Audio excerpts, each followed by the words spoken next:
When betrayal hits, it shakes everything: your confidence, your reality, your sense of safety.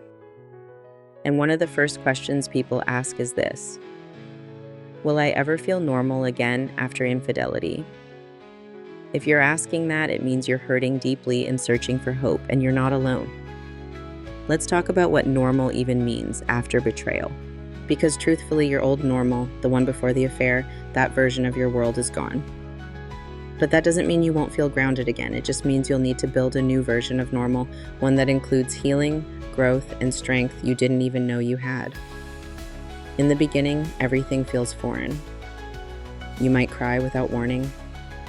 You might feel numb. You might question everything.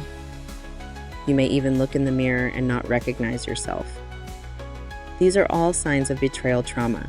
They're normal reactions to something that's deeply abnormal, being hurt by the person who was supposed to protect your heart. But here's the part you need to hear: healing is absolutely possible. And yes, you will feel normal again, but not the same normal as before. You'll feel steady again. You'll laugh again, really laugh.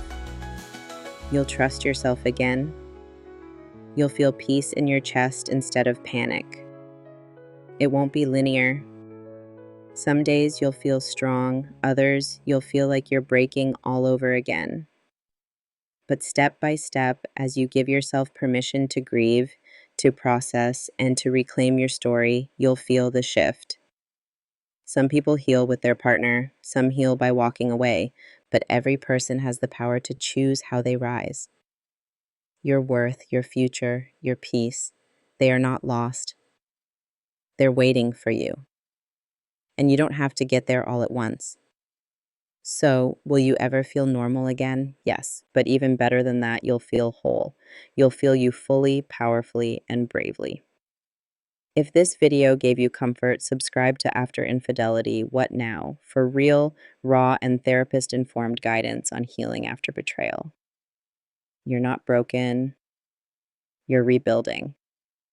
And that is the bravest thing anyone can do.